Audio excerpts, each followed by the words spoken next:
Convidado especial de hoje. Essa semana vai ter vários convidados e essa convidada especial tem muito resultado aí nos atendimentos, pelo que eu sei, não é, Paula? Oi, bom dia, Ivan. Bom dia, pessoal. É isso mesmo. É um dos casos que eu mais atendo, bruxismo. Ah, é? Que legal, mas então vamos começar por outro ângulo aí o processo, né? Vamos começar para você se apresentar, né? Hoje nós vamos falar sobre os conflitos relacionados ao que traz o bruxismo para o nosso paciente, mas antes eu queria que você apresentasse para as pessoas, porque talvez tenham pessoas que não te conhecem muito bem. Então, quem é Paula? Então tá, bom dia de novo, né? Eu sou a Paula Rocha, sou de Santa Fé do Sul, do interior de São Paulo, e eu trabalho com o bioalinhamento, a constelação familiar e a nova medicina germânica, né? Que me agrega muito, muito no meu dia a dia, nos meus trabalhos. Ah, ok. Eu também vou me apresentar, porque vai que tem algum público teu aí, né, que está seguindo e querendo assistir as informações. Então, meu nome é Ivan Bonaldo, eu sou fisioterapeuta, trabalho com a origem emocional dos sintomas e tenho por objetivo auxiliar profissionais da área da saúde a terem resultados mais eficientes no atendimento. E o que que seriam esses resultados eficientes? É ter resultados mais rápidos, né? Então você conseguir em poucas sessões auxiliar o teu paciente entendendo a origem do processo dele, entendendo a origem do sintoma e podendo sair dessa alteração. E você fez parte também de uma turma do curso Origens, né, Paula? Como foi para você? O que que você te agregou de alguma forma? Como que foi para você participar? Foi muito bom. Nossa, assim, fez a total diferença nos meus atendimentos, porque, assim, o seu curso é muito completo, você tem bastante, vamos dizer assim, exemplos, bastante fontes, né? Então, assim, agrega muito. Às vezes a gente tinha uma certa noção do contexto de uma patologia, mas, assim, a forma que você traz para a gente é muito mais abrangente. Então, assim, eu falo que exemplo é tudo, né? Através dos exemplos a gente consegue entender, ter uma visão muito mais ampla. E até hoje, assim, mesmo tendo acabado a formação, a gente ainda tem, né, como acessar algum tempo. Então, às vezes eu vou atender algum paciente, se é uma patologia diferente, eu vou, consulto, olho os exemplos, porque aí você consegue ser mais objetiva no tratamento. Fez total diferença, muito mesmo, é muito completo. E eu indico para todo mundo, de verdade. Tem vários profissionais assim, colegas que estão querendo entrar na área e eu falo, gente, é o curso que mais vale a pena de verdade mesmo, por ser muito tão completo assim, sabe? Aí quem comprar e fazer o curso vai entender o que eu estou falando. As diversas bases e exemplos é muito bacana. É uma coisa que eu tive de dificuldade no começo também, né? Por isso que todas as minhas dificuldades, os obstáculos que eu tive, eu quero às vezes auxiliar para que os outros não tenham. E uma das dificuldades teve esse conflito, é essa causa. Então, um direcionamento somente para aquela causa faz com que você só tenha um olhar. Então, eu só posso olhar para isso. Mas nem sempre é só isso. Às vezes tem algumas coisinhas similares, aproximadas, mas com olhares para outros ângulos, né? E quando a gente tem prática, né? Faz 13 anos que eu estou atendendo, então você tem alguns, consegue observar no paciente, então eu tenho uma nuance um pouquinho diferente, porque cada paciente é diferente, cada paciente tem as suas histórias diferentes, é muito complexo, né, esse mundo da terapia, e quando a gente consegue ser esse detetive, que consegue olhar as nuances, as possibilidades entre aquele processo que o paciente está vivendo, e colocar exemplos de outros profissionais, né? Existem vários profissionais do mundo biológico e eles têm cada um a sua forma de abordar a patologia. Mas hoje, especificamente, nós vamos falar de uma patologia que é o bruxismo. Então, o pessoal te procura bastante aí pelo bruxismo. Sim, porque aqui na minha cidade, como tem faculdade de odontologia, então tem muito dentista. E aí eu tenho contato com vários, né? O começo, a primeira paciente que eu atendi foi um caso de bruxismo. Eu falo que ela me abriu muitas portas, assim, porque ela veio, fez a sessão, no dia seguinte ela já me ligou, ela falou assim, meu Deus, o que que foi isso? Que pela primeira vez em anos eu dormi bem, eu não acordei com as minhas dores. Ela falou, é mágica. E aí, ela até hoje, ela me indica muita gente mesmo. Porque A o gente, resultado é muito rápido. a gente tem alguns anjos na nossa vida de vez em quando, né? Que eles aparecem assim. E eles acabam ampliando o número de pacientes nossos, né? E às vezes, quando a gente, claro, a gente tem que ter o resultado eficiente para isso. Não adiantava nada você ser um daqueles anteriores que ela já passou, né? Porque ela já vem de anos sendo tratada. Se você fosse um daqueles anteriores, ela não teria indicado, né? Porque ela já passou por outros profissionais que não deu resultado.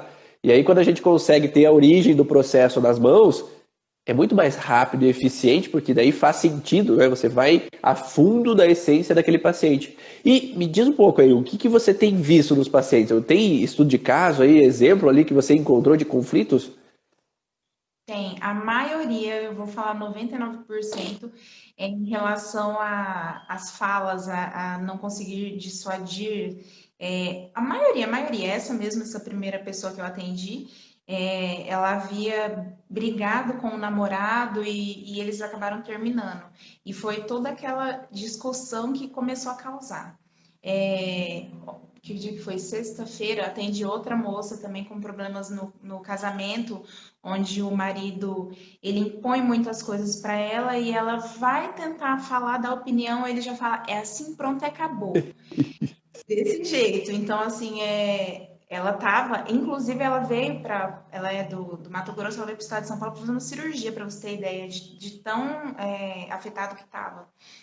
E meu filho mesmo, eu falo assim, tá dentro de casa, né? Meu filho, há um tempo atrás, assim, a gente chamava a atenção dele, era um pouco mais rígido ali. Ah, mas dito e feito, ia dormir, de repente eu escutava só os dentes rangendo. Eu falei, nossa. Aí a gente já assim, consegue ver dentro de casa, né? Com certeza. E só para exemplificar aqui para o pessoal que às vezes não entende muito essa relação, né, dos porquês ali desse contexto de não poder falar, né? Porque exatamente a região relacionada a esse ranger de dentes está vinculado ao masseter, né? Então a musculatura, o motor, né? O sistema do motor que leva estímulo para esse masseter, para que ele contraia e toda a musculatura interna da boca. E a boca, ela tem suas funções. Uma das funções é falar. Então, se eu não posso, eu sou proibido de falar, se às vezes eu não consigo, ou a minha fala não é eficiente, quer dizer que essa região não está funcionando direito. E o meu inconsciente, ele entra nessa informação. Então, por exemplo, se eu não consigo comer um alimento porque eu estou entubado, por exemplo, né? Ou eu não posso abrir a boca, eu não posso fazer uma ação que é real, né? Então essa ação é real, eu tenho que abrir a boca para engolir o alimento, para me alimentar. Então eu vejo todo mundo comendo e eu fiz uma cirurgia, ou eu fiz um procedimento que eu só posso tomar líquido, por exemplo, né? Então eu não posso comer aquilo que eu estou vendo as outras pessoas comendo. Aí eu entro numa frustração porque eu não posso mover. Eu estou presa aos meus dentes sem poder abrir. Eu só estou no canudinho ali tomando o alimento. Ou eu estou entubado e tem algo dentro da minha boca e eu não consigo tirar aquilo de dentro da minha boca. Então isso tudo é uma frustração com relação à ineficiência dessa musculatura em volta da boca a tomar uma ação, que seria de expelir aquilo que está lá dentro, ou não poder pegar aquilo que eu gostaria ou desejaria de ter na minha boca, que seria o alimento, que eu gostaria de mastigar, que eu gostaria de comer aquele alimento. E essa incapacidade, ou me sentir preso, né, a inaptidão, afeta a musculatura, o tônus muscular. A sensação de me sentir preso sem poder agir, afastando ou trazendo para mim, é um conflito motor. Então, o que é o conflito motor? É a inervação motora que vem do cérebro que não está sendo eficiente para eu ter uma ação. Então, isso é real, né? Então, eu tenho algo na boca, eu quero expelir, e eu não fui capaz de expelir. E eu me afoguei, por exemplo. Ou eu queria ter algo na boca, mas eu não posso ter. Então, eu me senti inapto e incapaz. Tá? Isso são exemplos que eu nunca dei, né, com relação a essas informações, né? Mas me vem na cabeça essa possibilidade do real, né? Antes de tudo a gente olha no real. Agora eu tenho um aparelho na boca que eu não gosto dele e eu quero tirar da boca. Então me incomoda, mas eu não posso, né, expelir. Eu me sinto inapto ou me sinto preso àquela situação. Tá? E aí aquela pessoa que usa aquele aparelho por fora, né? Se sente assim, ela se sente desvalorizada, ela se sente inapta a tirar aquilo da boca dela. Eu queria expelir aquilo de mim, mas eu não posso. E o contexto simbólico por trás do expelir seria expelir palavras. Eu queria falar, mas eu não posso.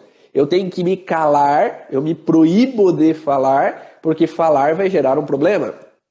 E aí eu me prendo, eu me tensiono na região da musculatura relacionada à fala, principalmente a região de masseter. Tá? E aí, quando eu entro no processo do sono, eu posso ter uma hiperestimulação dessa musculatura que vai fazer o ranger. Só que existem dois padrões diferentes. Existe o contexto do apertar e do ranger. Eu vejo coisas diferentes, às vezes, nesses pacientes. Não sei se você já observou isso. Eu vou colocar aqui o tema da live de hoje para o pessoal saber também, né? Você já viu diferença sobre isso, Paula? Já. Me lembrei de um caso que eu atendi de uma moça que a empresa dela, né, do esposo, estava com bastante dívida e eles estavam para perder um dos caminhões até. E aí ela não estava conseguindo fazer esse empréstimo, né? Não estava conseguindo, vamos dizer assim, abocanhar, né? Esse Uhum. empréstimo pegar. E aí ela apertava muito, muito, muito mesmo. Quando a pessoa não consegue, vamos dizer assim, pegar, né, esse bocado é onde ela aperta mais, né, do lado direito a gente fala. E aí, falando do meu filho, por exemplo, que não conseguia me questionar, talvez, do Sim. jeito que ele queria, ele já arranja os dentes. Então, a gente consegue ver esses dois padrões, né, do apertar e do ranger. Exatamente. Quando a gente quer segurar algo pra gente, a gente não vai movimentar o dente, né? Então, quando eu quero prender, é como ver um cachorro, por exemplo, se você quer tirar um osso da boca do cachorro. Se você pega o osso, o que ele faz? Ele segura e não quer soltar. Ele não tá fazendo assim, segurando assim. Ele não tá querendo rasgar, né, aquele osso. Se eu faço assim, eu tô querendo rasgar aquele osso, cortar aquele osso. Mas não, eu tô querendo segurar. E quando eu quero segurar algo para mim, aí eu fecho o dente. Pode ser o segurar um parceiro, pode ser segurar uma pessoa próxima a mim que eu não queria que se afastasse, segurar um contrato, como você fala ali, segurar um bocado de dinheiro. Então eu queria segurar, mas me tomaram, né? Tiram de mim. É aquele dito popular, né? Tirar o doce da boca da criança. Então eu tinha algo ali, já era meu, eu estava pegando aquele bocado, mas me arrancaram de mim. Eu não tinha ainda engolido. Estava na boca, estava ali, mas me arrancaram de repente. E aí O vem em- essa sensação de que o emprego. o emprego também, já vi Exatamente. casos da pessoa estar lá tentando aquela vaga, estava quase conseguindo, e aí passaram para outra pessoa. Fantástico. Isso também. E aí veio essa sensação de incapacidade, eu me senti impotente de segurar. Se cada músculo, cada articulação, cada órgão, ele tem uma função, quando essa função não é exercida de forma correta, entra em uma disfunção. E essa disfunção é, às vezes, a hiperestimulação da musculatura em um determinado momento. É a mesma coisa que, por exemplo, de uma criança que é retirado o seio. Então eu queria segurar o seio para mim, para que a minha mãe não me tire. Porque talvez em outro momento ela arrancou o seio de mim. Ela me tirou rapidamente porque estava doendo, porque isso, porque aquilo. E aí a criança começa a segurar para que não me tire, não se afaste de mim. E aí vem aquela briga que fica o círculo vicioso. A criança morde, a mãe tira. Daí vai mamar de novo, morde, é meu, tira. E aí fica aumentando esse processo de querer segurar. Porque o seio é meu, eu quero o meu leite, eu quero o meu mamar. E aí fica uma briga entre mãe e filho sem entender o porquê. Simplesmente que às vezes o diálogo poderia auxiliar. E aí entra esse padrão que você falou anteriormente, né? Que o não dito, quando ela é possível ser dito, o que eu senti, eu posso sair daquele processo. E aí vem uma pergunta que me fizeram ali no Instagram, Até que idade a gente pode considerar que pode haver o bruxismo? Desde que idade pode haver o bruxismo? Acho que desde criança. Desde que Meu filho, viva. com 3 aninhos, ele já começou. Que era a fase Desde... que ele estava assim, terrível, vamos dizer, e aí a gente já chamava a atenção dele, foi desde a cidade. Mas vejo até em escolinha a criança, aquela briga de brinquedo que tem direto, né? Aquela fase das mordidas, que a professora briga e tira, então tá com um brinquedinho. O meu filho nunca foi de morder, mas era direto assim, ele tava com um brinquedinho, alguém vinha e tomava. Sim, Aí ele ficava arrasado, né? Mas assim, a maioria vai e morde. E aí sim. já começa desde lá, da maternidade, assim, do maternal, aliás. Se você vê no mundo animal, a primeira ação da brincadeira entre dois animais é umas mordiscadas. Né? Quando a minha esposa comprou a cadelinha que habita lá no na nossa casa, a minha filha mais nova e a cadelinha, elas ficavam, né? A minha filha não mordia, mas a cadelinha ia lá e dava uma mordiscadinha. Mas é um filhote com outro filhote. É como se eles estivessem brincando de mordiscar ou dizer, é meu, é meu, é meu, é meu, né? Então essa é a forma da criança instintivamente de mostrar território. Eu poder expressar o que eu não posso dizer para uma criança, às vezes até de 2 anos, que às vezes não consegue expressar tão bem as emoções, sentimentos, a fala, ela poderia trazer esse processo, então, de expressar através da mordida, né? Através dessa forma. São maneiras, né, de expressar.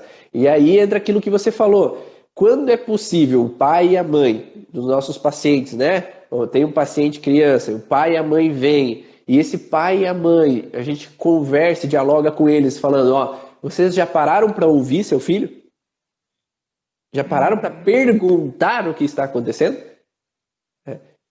Daí você vê a transformação. Não sei se você já atende crianças também. Crianças é menos, vem mais os adultos mesmo, mas de exemplo dele, eu sempre, quando eu É, percebo, eu pergunto para ele o que tá acontecendo, como que ele tá se sentindo. Aí ele vem e ele fala, né? E aí eu tento amenizar. Aí até sexta-feira ele falou para mim: "Mãe, você é uma ótima terapeuta". Eu falando para ele, ele se emocionou com o que eu falei para ele, e aí ele começou a chorar, falou: "Mãe, você é uma ótima terapeuta". Eu falei: "Ai, filho, você melhorando, para mim tá bom". sim, e a minha esposa, ela faz algumas ações às vezes que eu pego como insights para terapia, né? Então, ela na abordagem com as crianças, ela tem esse diálogo muito bom, ela se abre para o diálogo e é aberta. E aí, o que que aconteceu? Por que que você está irritada? Acolhe, né, e tudo mais, porque é importante esse acolhimento. E nem sempre, às vezes, a criança ela está à vontade em falar. E aí, o que que ela fez esses dias atrás? Ela falou: ah, e outra, o teu amiguinho, quando ele está irritado, ele faz o quê? É essa abordagem de similitude a outra pessoa, colocar no olhar de outra pessoa, para ela falar os sentimentos dela. E quando a minha esposa colocou no lugar de outra criança, ela falou: ah, eu tô irritado, ele tá irritado por causa disso. Tá? Ela pode expressar não como se fosse ela, mas como se fosse outra pessoa. Então são abordagens e maneiras de possibilitar com que aquela criança possa falar, né? E aí eu me lembro que tive um paciente que a avó dele veio até o consultório e falou assim: ah, meu neto, ele tá louco para voltar a fazer a sessão porque você é o único que entende ele. Ele fala que você, o doutor Ivan, é o único que me entende, porque a gente para ouvir. Geralmente, os pais às vezes não têm tempo, tem trabalho, tem isso, tem aquilo, chega em casa, tem o tema de casa, ainda mais na época que a gente tá, né? Então tem que trabalhar ainda, chega em casa, tem tema de casa, tem isso, tem aquilo, tem que fazer comida, tem que jantar, tem que tomar banho, tem que. E às vezes não tem o tempo hábil a ter o diálogo. E a criança, ela gastava energia na escolinha, por exemplo. Hoje, tem que gastar em casa, tem que gastar energia no apartamento, tem que gastar energia em casa, e às vezes quando os pais chegam, ela quer um pouco de atenção, ela quer outras pessoas que brinquem com ela, mas às vezes não tem tempo hábil, tem que fazer isso, escurece cedo e isso e aquilo, né? E acaba às vezes dificultando esse laço de conversa, de diálogo, de tempo, né, com os pais, né? Principalmente aqueles pais que gostam de assistir jornal. Então chega em casa e ainda tem o jornal para atrapalhar, né, que a criança não possa brincar e interagir com ele. Fique quieto, né? Então acaba...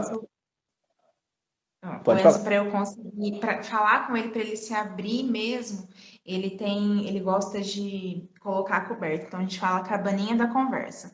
Aí ele falou assim, mãe, vamos ter aquela conversa? Eu falei, vamos. Aí eu sei que ele quer falar alguma coisa mais séria. Aí a gente fala, aqui você pode falar tudo. Aí ele Aham. fala, sentindo que ele achou, o papai fez isso, eu não gostei, nananã. E aí eu vou, converso, mas assim, é o momento da cabaninha. Então também é bom, às vezes, achar alguma forma que a criança se sinta mais à vontade, né?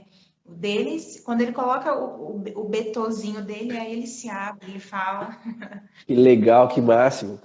É alternativas que se tem que colocar, né? E são exemplos que podem ser usados na terapia para orientar os pais também, né? Quando os pais chegam com essas dificuldades. Então é muito interessante essas formas e abordagens que a gente pode ter diferenciais com a criança. E às vezes nem sempre se pode falar tudo para a criança. Às vezes você pode usar durante o sono REM, né, enquanto a criança está dormindo, ter um diálogo com ela dormindo, explicando o que aconteceu. Por que o papai e a mamãe estavam bravos, por que o papai e a mamãe brigaram, né? Explicar as situações que estão acontecendo no ambiente que faz com que aquela criança reaja perante o que os adultos estão passando. Porque às vezes os adultos não estão bem com o trabalho, com o casal, com a avó, avô, e aí acabam às vezes não sentindo a vontade de conversar, ter o diálogo diretamente com a criança naquele momento. Ou ela consciente.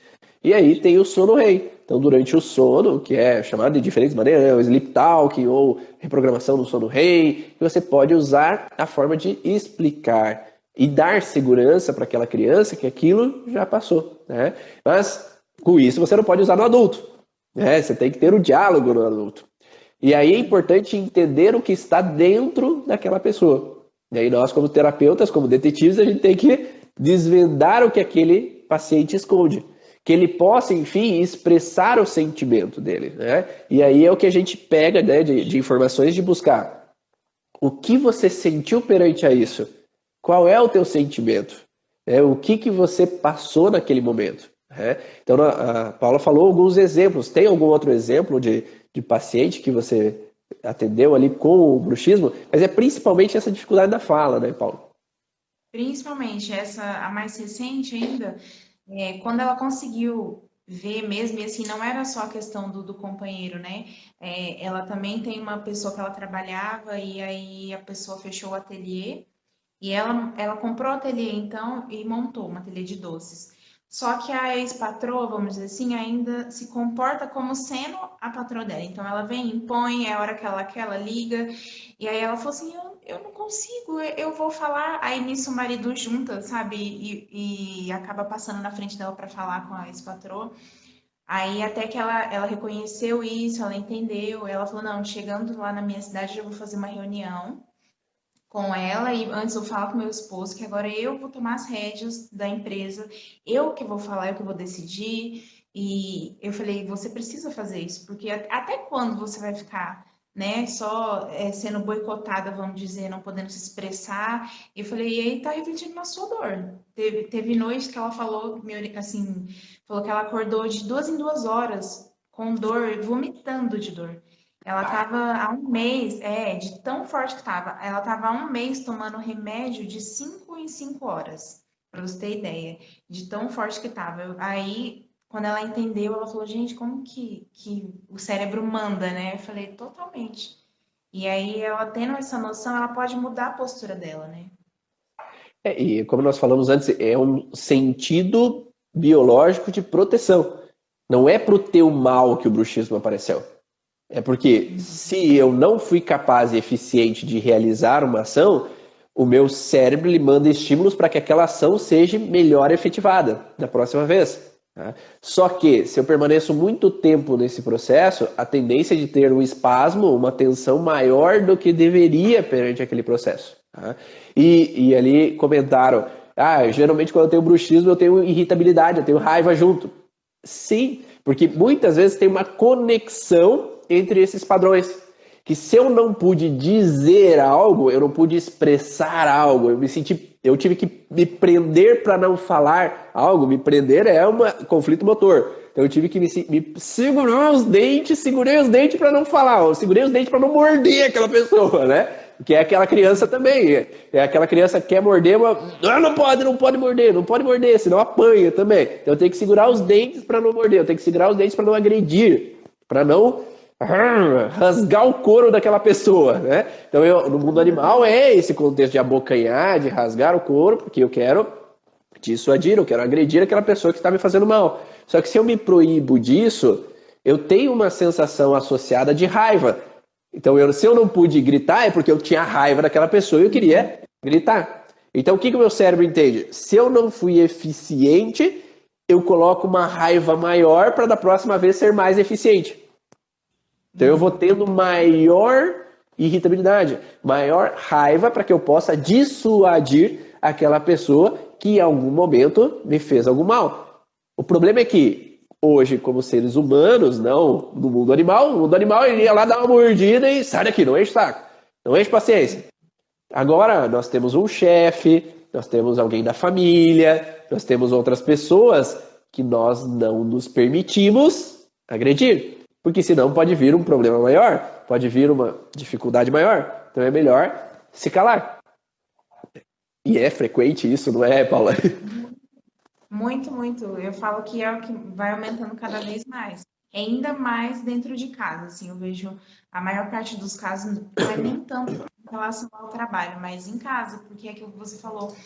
Você não vai poder, às vezes, falar, né, do jeito que você gostaria com alguém da sua casa.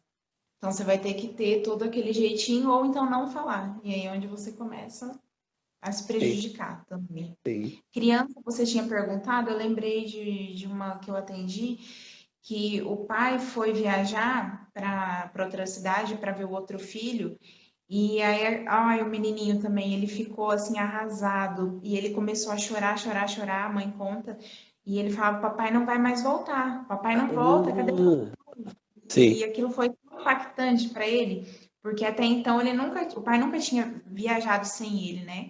E aí é onde ele começou também a morder.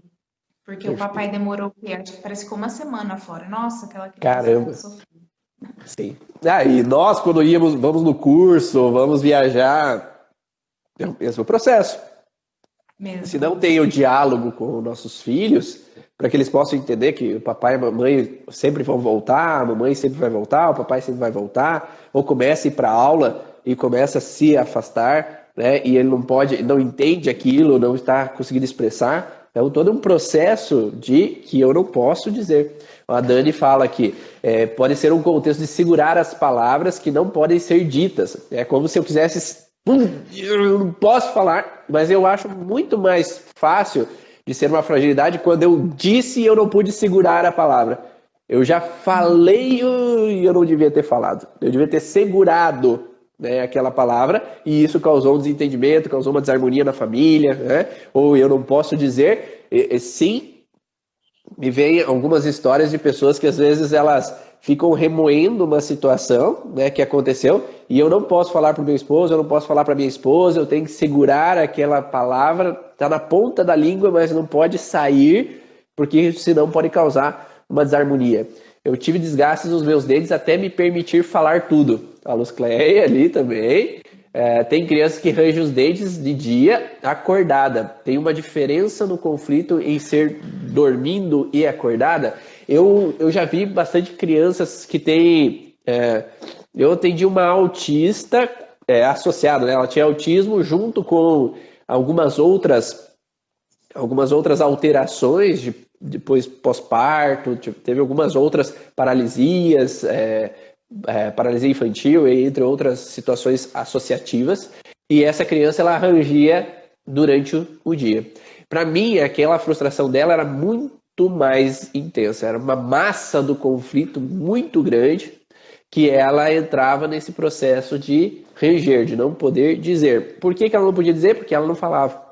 Então ela não tinha as pessoas não tinham uma compreensão do que ela queria dizer. As pessoas não entendiam o que ela desejava, o que ela queria. Ela queria talvez algo, mas ela não era compreendida. E aí tinha uma série de conflitos desde gestação, a mãe não sabia quem era o pai, e aí tinha o processo de mãe quando engravida, que aquilo é um processo, eu tô com alguém, mas não é filho dele, né? E eu não posso falar, eu não posso expressar, eu não posso dissuadir. E até aquele momento a mãe não se permitia contar de quem era o pai. Então fica um processo de segredo que junta o que a Dani falou ali com uma situação de não poder expressar, de não poder agredir ou dissuadir aquela pessoa porque tinha uma raiva perante aquele pai que era o pai verdadeiro. Então é uma gama de situações que vem acumulando e trazendo esse processo. Eu tive sérios problemas com os dentes muito ligado à raiva. É muito frequente. Quando uma pessoa está nos dias de ranger dentes ali, a gente observa frequentemente esse padrão de raiva ali associada àquele processo. E aí é interessante a gente pedir para o paciente assim, o que, pensando sobre o teu bruxismo, qual é a emoção que te vem? A gente interligar esse processo. O que você sente? Eu sinto angústia. E o que mais? Eu sinto tristeza. E o que mais? E aí, cavocando para uma coisa que faça sentido, porque angústia não faz sentido com os dentes, né? Tristeza também não faz sentido com os dentes, a não ser que seja um apertamento, eu tenho tristeza por ter alguém, eu perdi no meu território, perdi no que é meu. Aí eu tenho raiva. Tá, fica aí com esse sentimento, tá? Conecta aí nesse sentimento. Eu tenho raiva com o quê? O que você tem raiva de quem? Eu tenho raiva quando meu esposo ou minha esposa age dessa ou daquela maneira, com meu chefe age daquela maneira. Tá, então fica com esse sentimento, amplifica esse sentimento. Aonde no teu corpo você mais sente esse sentimento? Eu sinto aqui, né? Nesse momento que eu estou pensando nele, eu sinto aqui. Eu sinto aqui. E muitas vezes tem uma conexão, né? Você tem um bruxismo junto com uma tensão na região frontal. E o que significa essa tensão? O contexto de eu tenho que achar uma solução para resolver aquele problema. Então eu quero dissuadir, mas eu não posso e não encontro soluções para dissuadir aquela pessoa. Então gera uma tensão generalizada por todo lugar. Só que se for somente um conflito de bruxismo, é só aqui. Mas se é um conflito de bruxismo junto com uma sensação de intelectualmente incapaz de achar uma solução, ou eu fui desvalorizado intelectualmente, e aí juntamente eu não pude falar, aí eu posso ter uma tensão fronto-esfenoidal junto com uma masseter, né? E tem pessoas que têm sinusite, que é uma sensação de algo não me cheira bem, junto com uma sensação de não poder dissuadir. E aí pode ter dores em musculaturas relacionadas à mandíbula, né? E aí entrar uma associação entre padrões. Então tem uma inflamação e toda a musculatura tensiona. Então eu posso ter, às vezes, uma dor no dente. Parece que eu tenho uma dor no dente, eu vou no dentista e não, é sinusite. Mas não quer dizer que o conflito está vinculado. Então eu tenho algo que não me cheira bem, um processo bem intenso, com uma sensação de não poder dissuadir. Ao mesmo tempo. O que eu aprendi no seu curso, porque no curso que eu fiz anteriormente, eu não foi falado em conflito em conjunção, por exemplo. Eu falava, eu lembro que até te perguntei no começo, eu falei, mas um conflito ele pode gerar várias percepções, né? E aprendi lá. E é o que mais tem. A maioria vai, eu falo assim, uma bola de neve, né? Vai indo, gerando várias outras coisas. Na verdade, esse é um processo que vem da nova medicina germânica, né? Porque, na verdade, o Hammer ele conseguia ver as constelações e as junções pela tomografia cerebral. Mas os discípulos deles que não conseguiam ver tomografia, analisar essa conjunção de sintomas, eles não tinham como observar cada uma das nuances associativas de sintomas. Como eu não tenho como observar, eu vejo pelo sintoma. Só que o sintoma que está aparente nem sempre é só aquela percepção. Tem uma conjunção, né? Então eu tenho aquele sintoma, que é às vezes, não pude dizer algo, e eu tenho uma raiva associada. Só que se eu falar somente aqui, eu não sei que o fígado em ectoderma está alterado, eu não tenho como dizer o fígado, né? Então eu só vou falar sobre o que eu vejo, ou o que eu ouço que o paciente está me dizendo. E às vezes as alterações em fígado, ectoderma, nem sempre são aparentes, né? Às vezes precisa de um exame para observar se tem alterações enzimáticas, por exemplo, no fígado. Mas muitas vezes tem uma cascata lesional com órgãos associados que fazem com que gere aquela percepção daquela pessoa. E muitas vezes a pessoa está numa constelação esquizofrênica cerebral, que hoje a gente acoplou dentro do curso Origens avançado ali e acoplou dentro do curso profissional, que é o contexto de que há uma fragilidade numa crise de identidade junto com uma sensação de raiva. E essa associação entre dois conflitos gera agressividade. Então, muitas vezes, a pessoa que tem bruxismo, ela é agressiva, né? Porque em algum momento ela não pôde. Então, ela tem que agredir para não sofrer de novo. Só que nem sempre eu posso, né? Na maioria das vezes. É perigoso. Não, pode terminar, que eu lembrei de um outro contexto, mas é um contexto diferente. Não, Pode terminar. era isso. É perigoso falar às vezes, né? Não era isso que eu queria dizer. Só completando isso, a gente vê muito a questão de rede social hoje em dia, né? Que o pessoal fala tudo o que não pode falar, vamos dizer, ali pessoalmente, aí você vê os processos vindo, vê, e depois você se arrepende. Eu vi ontem uma pessoa da minha cidade postando uma coisa, falando mal, não sei o que, de repente passou assim, tipo, 5 minutos, ele apagou a postagem, fez uma outra elogiando as pessoas que ele tinha, é, que ele tinha, vamos dizer assim, xingado. Aí eu falei, gente, certeza que na hora que ele postou, que ele falou, a pessoa deve ter entrado em contato, você é louco, né? Não pode. E aí ele já mudou totalmente a história, mas assim, quem viu, eu falei, nossa, ele deve ter tomado um susto, com certeza. E a gente vê muito isso na rede social. Muito, E muito. as pessoas acreditam nas coisas sem ler, sem interpretar. Então, o analfabetismo, né, de leitura, né, que as pessoas às vezes não conseguem interpretar um texto, conseguir analisar aquilo se é verdade ou não, as fake news que aparecem frequentemente, fazem muitas pessoas colocar os pés sobre as mãos, acreditar em coisas que não fazem sentido. Né? E é divulgado em massa isso, né? Esse que é o problema. Então, e há muitas pessoas mau caráter que estão fazendo essas coisas. Eu já vi vários profissionais da área de saúde mesmo que tentam colocar artigos científicos, evidências científicas, colocar coisas realmente que fazem coerência, que fazem sentido, só que vão contra outras pessoas, que às vezes aquelas pessoas, ao invés de provar com consistência do que aprenderam, com o que estudaram, com artigos, elas atacam a pessoa e não o conhecimento. Quando uma pessoa começa a atacar a outra pessoa, você vê que aquela pessoa, ela não dá para ouvir ela, né? Ela não está confrontando o conhecimento, ela está confrontando a pessoa que emitiu aquele conhecimento. E aí ela parece que ela não tem argumento e ela fala, você é feio, né? Ao invés de argumentar sobre o conteúdo em si. Então, esse padrão está frequente e, infelizmente, acabam muito sendo impunes. Muito, muito, porque Isso, tem muito perfil também que você não consegue identificar a pessoa. Eu vi esses tempos, eu nunca tinha visto assim pessoas falando mal e sobre essas terapias, sabe, essas novas terapias. E eu lembro que eu fiquei até assim horrorizada. Eu falei, a pessoa nem conhece, ela nem, é igual você falou, bobo, feio, não sabe nem do que ela tá falando. Ela vem xingando. Eu falei, nossa, que coisa ruim, né? Fica agredindo à toa, assim. É muito sim. chato. Por isso que eu sempre falo, antes de eu falar alguma coisa sobre um método, eu vou lá e faço, né? Então, eu recebo um atendimento.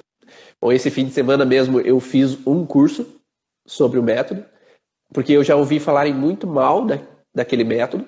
Então eu vou lá e faço o curso, testo, e aí vejo se faz sentido ou não. Né? Antes mesmo de eu falar alguma coisa. Vocês não me veem falando mal de cursos, falando mal de técnicas.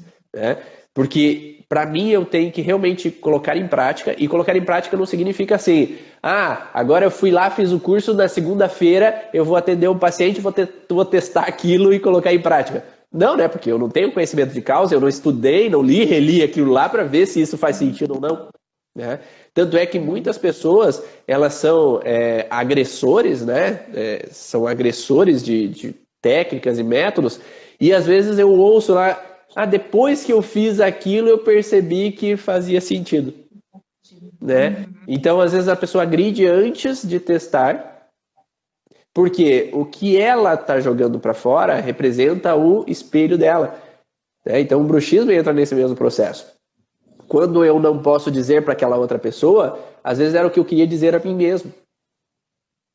É o que eu tenho como culpa, é o que eu tenho como mágoa, o que eu tenho como frustração em alguns momentos da minha vida, que eu não pude dizer a mim mesmo. E aí eu quero expressar ao outro uma raiva que está dentro de mim, contra mim mesmo. E quando eu não me sinto capaz de expressar aquilo ao outro, eu me jogo a mim e fico me chicoteando também. Né? Se eu tivesse feito isso, feito aquilo, se eu tivesse agido assim em vez disso. Então o bruxismo não somente está no contexto de expressar aos outros, como a mim mesmo. Porque e uma sensação de que eu não fui bom bastante, eu não pude expressar. Eu tinha uma prova oral de anatomia lá na faculdade, eu tinha uma prova de não sei o que, eu tinha que responder, e eu não fui eficiente em responder o que eu precisava. Ou respondi errado e tirei uma nota baixa, eu tive que expressar, falar. E aí eu entro no contexto de apertar. E agora me vem na cabeça também que se a função de fechar é uma função de proteção, porque eu não posso expressar, então é melhor estar tenso para eu não expressar, mas também pode ser de não poder engolir. Eu não posso colocar algo na boca. Né? E a gente pode pensar em situações onde eu sou botado goela abaixo, remédio, medicamento, criança, por exemplo, né? É forçada a engolir, então eu fecho para... Não quero. Dentista, uma criança que é segurada para abrir a boca e é forçada a abrir a boca para fazer um procedimento, aquilo é uma agressão, então tem que fechar para não mexer. Só que, às vezes a gente esquece que o adulto de hoje, que tem o bruxismo, o apertamento, ele foi uma criança que foi frustrada talvez com essas situações. E quando nós atendemos o adulto, a gente tem que lembrar que talvez aquela criança também não teve as necessidades atingidas, ou as necessidades sendo colocadas a ele, que às vezes aquele adulto, ele teve em algum momento da adolescência e infância, cárie, e antigamente não se fazia tratamento, se arrancava. Então eu tive que abrir a boca para que me arrancasse os dentes. E aí eu fiquei sem dente, e cada vez que eu dava uma risada, as pessoas faziam o quê? Tiravam sarro. E aí é melhor eu fechar os dentes na boca para que ninguém saiba que eu tô banguela. Para que ninguém saiba que eu tô sem dente. E aí eu falo assim, eu não abro a boca. Quantos pacientes, às vezes, que a gente atende, que se você consegue analisar corporalmente ele antes dele chegar, você sabe que ele tá... Não abre. Os dentes não abrem quando ele vai falar. Você não consegue nem ver, né? Exatamente. E ele tá sobre essa tensão que ele não pode mostrar os dentes, ele não pode mostrar a boca, não pode nem abrir a boca para falar alguma coisa, porque sempre foi proibido. E muitas vezes esse adulto que tem o bruxismo de hoje, ele tem uma raiva, né? Lembra que nós falamos ali? Você olha para aquilo que você teve. Você olha para aquele sentimento. Que sentimento que vem? Aonde no teu corpo você sente? Qual foi a primeira vez na tua vida que você sentiu isso? Fecha os olhos. Aonde foi? Fecha lá, vamos lá. Fecha, percebe, sente. onde vem a primeira situação na tua vida que isso aconteceu? Porque muitas vezes a gente trata somente o despertador, quando despertou o sintoma. Né? E eu falei numa live esses dias atrás, assim, a gente programa o relógio para despertar, mas quando a gente não programa na hora do despertar. A gente programa, às vezes, a noite anterior.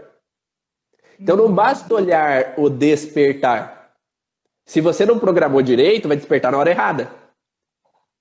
Então você tem que saber o que foi o programante, qual foi o programante que aconteceu, os 5 sentidos vinculados ao programante, o tempo, o espaço relacionado ao programante, para olhar o que você programou, às vezes, que foi há 5 anos atrás, que foi há 10 anos atrás, que foi lá na infância, que foi na hora do parto, que foi na gestação, para que aquela pessoa possa se conectar com o primeiro momento na vida dela que ela viveu aquilo. Porque o sintoma não vem, raramente vem quando foi o programante. É raro o caso que a pessoa teve o programa e logo teve o despertante do sintoma. E olhar só para, ó, aqui está o programante, eu passei minha vida 1 ano, 2, 3, 4, 5, 10, 20, 30. Despertou aos 30 anos de idade, esse sintoma. Só que se olhar só para essa base do despertante, você continua com o programa. Tá? Ah, eu corrigi isso daqui, tá? Melhorou o sintoma. 31, 32, 33, aconteceu de novo. Uma representação daquilo. E aí eu desperto de novo o bruxismo. Tá? Corrijo de novo. 35, 6, 7, 8. Desperta de novo. Então, enquanto eu não olho para isso, para o programante, eu estou sempre propenso a repetir a história. E aí, não, o terapeuta é bom. Cada vez que eu vou para ele lá, ele me resolve o sintoma. Não é bem bom assim. É melhor do que o outro, que não resolveu. Mas, se está ainda voltando o sintoma, tem alguma coisa de errado. Tem alguma coisa que não foi olhada. Então, não adianta ficar olhando para o que está sendo acontecido no presente se está continuando a acontecer o processo. Se continua a acontecer o processo, tem algo de errado. Então, é preciso olhar um pouco mais para trás. Para olhar lá os 2 anos, os 3 anos, né, que foi a live que eu falei sábado. Por que geralmente na pequena infância aparecem os sintomas? Porque ali na pequena infância é a fase do não dito. As pessoas não me entendem, eu não consigo colocar as palavras para as pessoas me compreenderem, eu não consigo juntar as informações para ser entendido. Né? E aí eu tenho que ficar no calado. Ou o irmão chega e eu tenho que me calar, a vida não é mais igual a antes. Né? Não sei se faz sentido isso, Paulo. Muito, muito. A maioria mesmo. A gente vê que tá lá atrás, só que a maioria também não lembra, né? Na micro você consegue, eu não trabalho com micro, mas você consegue, através da palpação, identificar o que foi lá atrás, mesmo se a pessoa não lembrar de nada. Sim, mas não existe só micro. Na hipnose, no renascimento, no Brain Spot, EMDR, nós podemos fazer outras técnicas e não somente usando as técnicas. No curso avançado você vai ver que é possível a gente olhar para essa informação e fazer o paciente mesmo trazer a lembrança do que aconteceu, mesmo que ele não lembre. Tá? E aí você vai ver como faz sentido, a pessoa se conecta e ali, enfim, ela pode acolher aquilo que ela viveu lá atrás. Tá? Mas agora que você já fez o profissional, agora você pode entrar. Avançado, Agora, no avançado, você vai poder olhar essas informações. Tá? Porque no profissional a gente vai olhar o hoje, aquela situação da vivência, do sintoma, da alteração. E cada vez a gente vai mais a fundo do processo. Né? Olhar lá atrás, ferramentas para olhar lá atrás e olhar o transgeracional. Mas para isso precisava passar pelo profissional para ter todo o entendimento, né? Que, como você sabe, se você não tivesse esse entendimento de cada órgão, cada tecido, é difícil analisar o processo do paciente. Né? Então precisa ter coerência com as informações do que eu simplesmente, às vezes, chutar possibilidades. Por isso que eu cobro muito a precisão. Né? Ser preciso no processo para ter esse passo a passo de entendimento, para daí depois olhar para o que aconteceu lá atrás. E você vai ver que é possível o paciente se conectar com a lembrança e ele mesmo trazer à tona o que aconteceu, Mesmo você não tendo hipnose, mesmo você não tendo brain spot, mesmo você não tendo micro, mesmo você não tendo essas outras técnicas, tá? E aí a gente vai fazer um trabalho de reativação da lembrança do que aconteceu, e aí a gente vai fazer um ressignificar lá dentro. O que é esse ressignificar? É se conectar com a emoção. Porque às vezes aquela raiva que aquela pessoa está sentindo hoje de não poder dizer alguma coisa, não é a raiva o problema. A raiva ela foi colocada por cima de uma desvalorização, de um abandono. Então eu me senti abandonada, então é melhor ter raiva para não sentir o abandono de novo. Eu me senti com o coração partido e agora é melhor ter raiva do que sentir aquele coração partido de novo. Então aos 3 anos meu pai e minha mãe me deixam para ir trabalhar em outra cidade, eu fico com meu avô e com minha avó e eu me sinto rejeitada. E é melhor eu colocar essa rejeição para debaixo do tapete e sentir raiva, que cada vez que eles vêm eu não quero dar bola para eles. Eles me ligam, eu não quero olhar para eles. Né? Quem aqui não viveu essa situação, assim que vai viajar, vai para um curso, quando vai ligar para os filhos, às vezes os filhos meio que ignoram, meio que ficam bravos. Né? É uma proteção, só que tem que olhar qual é o sentimento inicial. Porque se eu não olho o sentimento inicial, eu não estou no processo. Eu estou tratando superficialmente. E a pessoa precisa acolher aquele sentimento inicial e falar qual era a necessidade que ela tinha naquela idade. O que você precisava naquela idade? Primeira lei biológica. Dramático, inesperado e vivido no isolamento. E esse vivido no isolamento significa eu não poder compartilhar. É o que a gente está falando do bruxismo. Eu não pude compartilhar. E aí, quando aquela pessoa pode se conectar com aquela criança que ela foi, e ela fala que a necessidade dela era ter falado para a mãe, mãe, não me deixa, pai, por que você se afastou de mim? Pai, por que você está assim? O que está acontecendo? Porque eu tenho a necessidade de, enfim, sendo possível ser expressada, eu saio do isolamento. Por mais que seja no simbólico. Porque o cérebro não entende o real e o simbólico. Simbolicamente eu estou imaginando a cena novamente, e ao imaginar aquela cena, enfim, eu posso ter um outro recurso. Porque o único recurso que eu tinha é sofrer calado. Então se alguém na minha vida fala alguma coisa e tem a chance de me deixar, é melhor eu sofrer calado do que ser deixado. Então aquele recurso que foi instalado lá na infância. Então é melhor me calar para não ser deixado. E aí quando você dá um outro recurso para ela poder expressar, então lá ela não pôde. Agora você pode expressar. O que você gostaria de expressar para os teus pais? Fale para eles, mentalmente mesmo, o que você gostaria de dizer? Qual era a tua necessidade naquele momento? O que você precisava naquele momento que não foi te dado? A necessidade que não foi atingida. E a partir do momento que ele pode expressar aquela necessidade que ele nunca pôde expressar, vai expressar para os pais, não adianta expressar para o terapeuta. Né? Porque não é o terapeuta que vai resolver o problema dela, era os pais que iam resolver o problema dele. E quando ele pode voltar aquilo e expressar, enfim, para os pais, eu posso.